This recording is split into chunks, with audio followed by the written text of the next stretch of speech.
I love the part where you talk about, folks ask you, what type of connection do you feel to Frederick Douglass and Booker T. Washington? And what's your response? What do you say? I typically get two questions when people meet me for the first time. The first one is, so you're related to Frederick Douglass and to Booker T. Washington? Well, what do you do? And they always follow that up with, and it better be good. That's the first question. And the other one is, how are the two families related? We know that Douglass and Washington weren't related to each other. So as my mother explained this evening, it happened through the union of her parents. Her mother, Nettie Hancock Washington, was Booker T. Washington's granddaughter. And her father, Frederick Douglass III, is Frederick Douglass's great-grandson. They met in 1941 at Tuskegee Normal School and Institute, which is the school that Booker T. Washington founded in 1881. Happened to be on campus the same day, rushing across to get to the other side, literally bumped into each other, fell in love at first sight, and wound up getting married 3 months later. So I'm very proud to carry the lineage and the heritage of both of these influential American heroes, and then to have their blood flowing through my veins. You mentioned, though, something very interesting about the hands touching. I thought that was potent. What is that story? When we started in 2007, I was just kind of getting my feet wet. I had come from the advertising and marketing world and running my own business, and we catered to the cruise industry, the travel industry. And I wasn't really connected to my lineage at all. I've always known that I descended from both of the men, but I never celebrated it for a lot of reasons. I saw what the pressure had done to those that came before me. And so when we started, I was trying to feel this connection, and every time I would introduce myself, and I'd have to say all of these greats, the great-great-great-grandson and the great-great-grandson, and sometimes when people would introduce me, they would get too many greats or too little greats.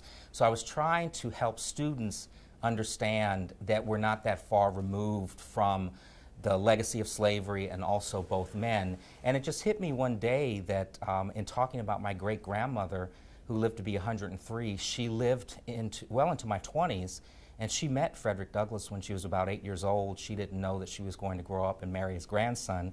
And then my Aunt Portia, who lived to be 95, was Booker T. Washington's daughter, and I just remember being a little boy and sitting on their laps or at their knees, and they would tell me firsthand stories about their father and in the case of my great-grandmother, Frederick Douglass.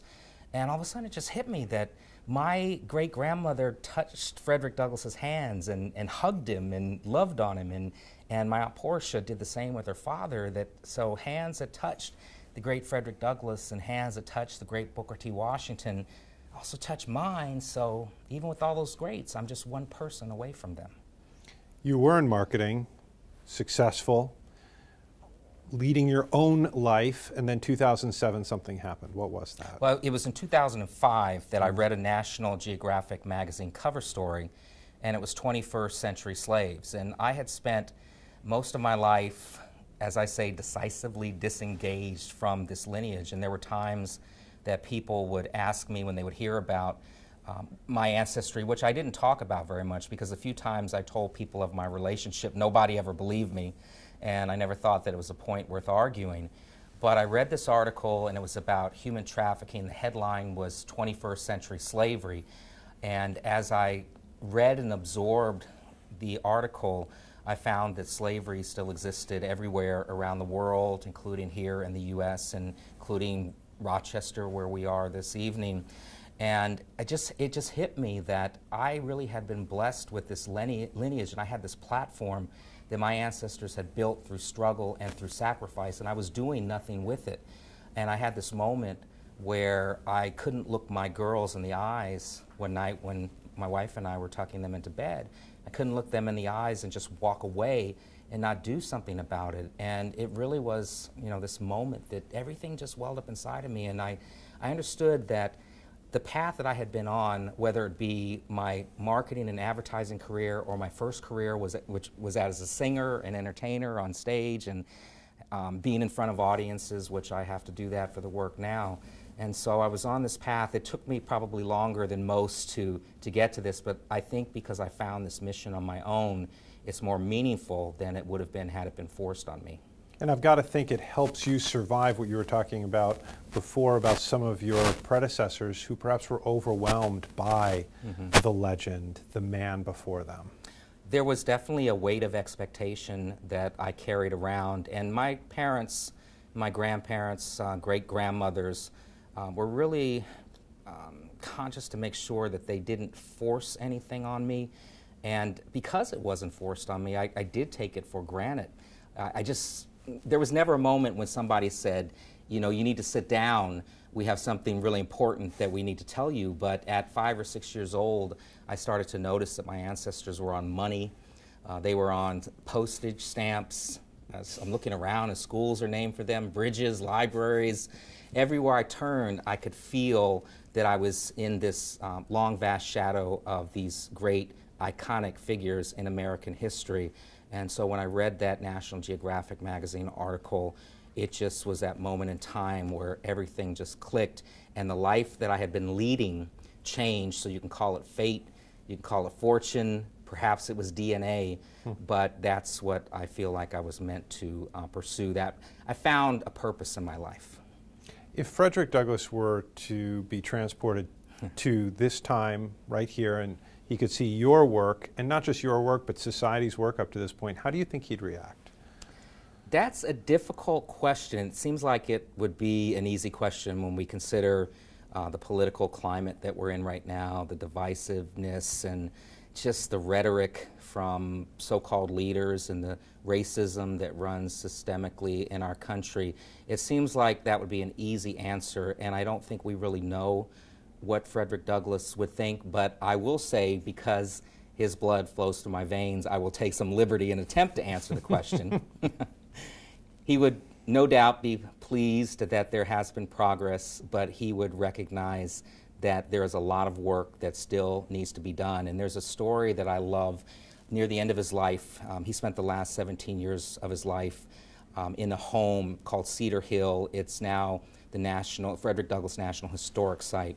And as he was walking the streets around his home, which he liked to do and engage with the community, this boy came up to him and said, you know, Mr. Douglass, if you were to give some advice to a young man who is interested in fighting for equality and fighting for justice, what would you say? And without hesitation, Frederick said, agitate, agitate, agitate. And that's what he was always doing. He was pressing Lincoln to do better and to move quicker toward emancipation. And if he were here today, he would be speaking truth to power, and he would be agitating. And I think that's what he calls all of us to do today.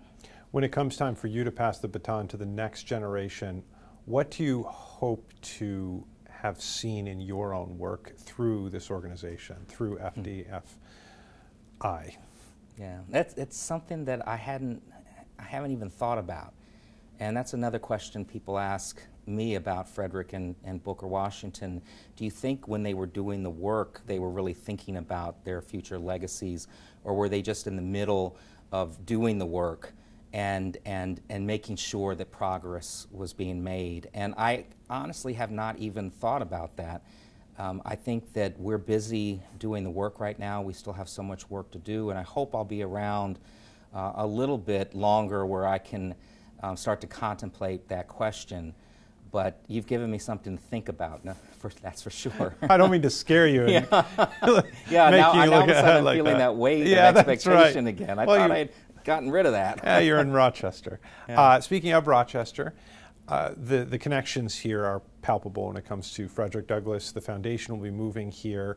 What connection do you feel, if any, to our town, our city? This is hallowed ground. Frederick Douglass spent 25 years here.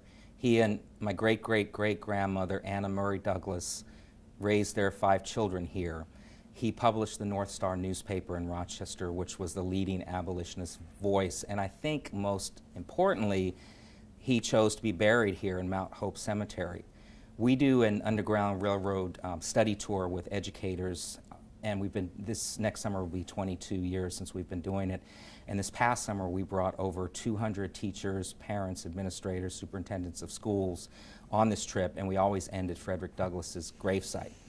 And when I'm there, I just feel his spirit. You know, the spirit of Frederick Douglass is in all of us. His spirit is here in Rochester, certainly, but history lives in each of us.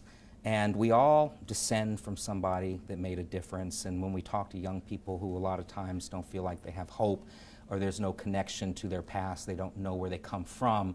I remember I had a 10-year-old girl say to me one time, she was so excited to tell me that, she said, "Mr. Morris, I researched my family tree and I found that my four greats, I thought I had a lot of greats, grandmother was born into slavery. She taught herself to read and write in secret.